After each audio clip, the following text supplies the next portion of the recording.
Hello there and welcome to episode 6 of my FA Cup journey. The qualifying rounds brought plenty of drama with late goals, red cards, and admittedly a bit of boredom along the way. It was now time for the competition proper, as it's known, to get going. I've just parked up ready for the game in the FA Cup first round. I've got a walk to get there first, so let's crack on.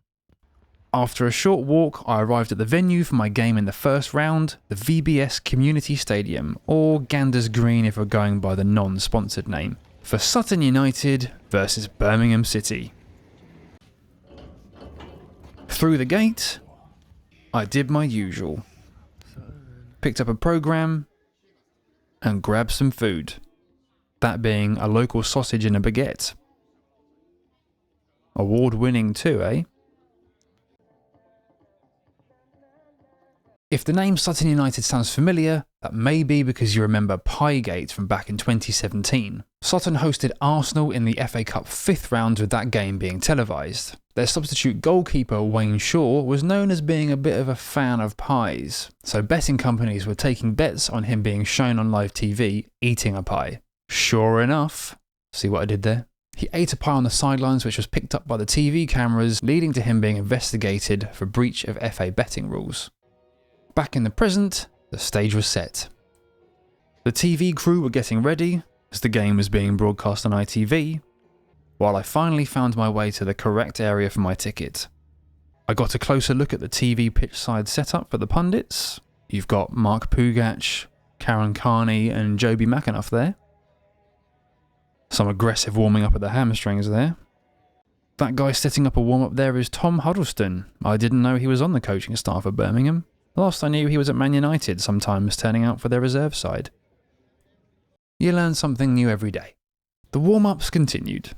Birmingham, currently at the top of League One, which is the 3rd tier, were hoping to avoid an upset against Sutton, who are currently in the National League, which is the 5th tier. This round sees teams from League 1 and League 2, which is the 4th tier, enter the competition. For a decent chunk of the 2000s, Birmingham City were a Premier League side, even winning the League Cup in 2011, beating Arsenal in the final.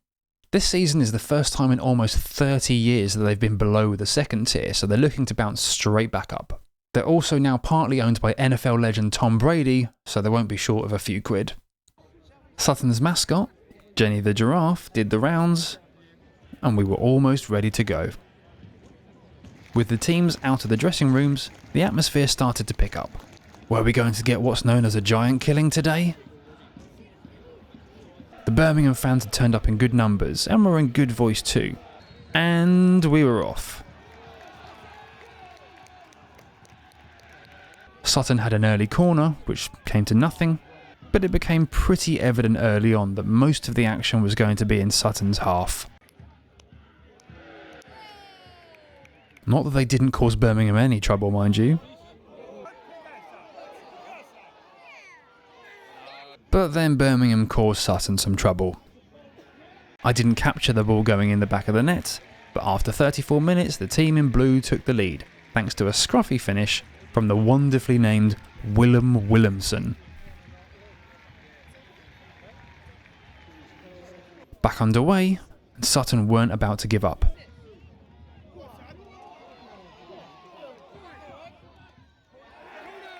This chance really should have resulted in an equaliser.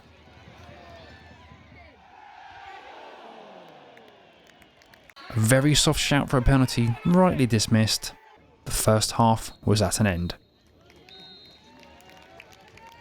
Sutton could take heart from only being 1 goal down and having restricted Birmingham to only a handful at best of proper chances. Both sets of players back out. The second half got underway. The first half hadn't been the greatest spectacle, and it was more of the same for this next 45 minutes. Sutton made 2 early changes to try and get a foothold, but it was more of the same. Birmingham would cross it in, only for Sutton to head away, as illustrated by the next few clips. Again, and again. Here we see two of the only proper shots the Blues had in the second half. And here's pretty much Sutton's only chance of the second half. Yeah, spoiler alert. We had 4 minutes of injury time, and I've basically just told you the outcome. Another hopeful penalty shout waved away, and Sutton's time was almost up. The full-time whistle went, and Birmingham City were through to the second round, albeit on the back of a fairly lacklustre display. Sutton United's players could hold their heads high, I think. A mostly defensive performance, but they battled well.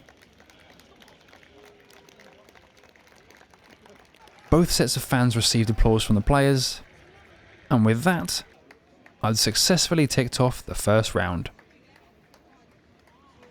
This game was my 7th in the competition so far, which is halfway through as there are 14 rounds. I've got my eye on a fixture or two for the next round, I'll just have to see what I can actually get tickets for. As usual, it's time now to talk about prize money. How much did each club receive in prize money in the first round? If you've seen my previous videos, the numbers here might come as a bit of a shock. Birmingham City received £45,000, while Sutton United received £15,000. Both of those figures are an absolutely enormous 380% increase on the figures from the previous round. Now for something new as requested by someone in the comments in the previous episode. Nicholas Hammond wanted to know how the teams that I've seen so far have progressed. Being as we are at the halfway stage, I think that's a good time to check that out, so thank you Nicholas. I will have to refer to my phone here for this bit. Fleet Town made it to the first qualifying round but were knocked out by Stoneham. Larkhall Athletic got to the third qualifying round before being beaten by Boreham Wood, while Waltham and Hersham also made it to the third qualifying round but were knocked out by Tunbridge. Farsley Celtic got through to the fourth qualifying round, beaten at that stage by Kettering Town. Chesham United made it to the first round proper but were beaten 4-0 by Lincoln City last night. Aldershot also reached the first round, even though that was only their second game in the competition, but they lost to Bradford City. So, out of all the teams I've seen progress, Birmingham City, in only their first game in the competition this season, are the only ones left in it. That's all for today. I hope you've enjoyed the video. Have a good one, and I'll catch you next time.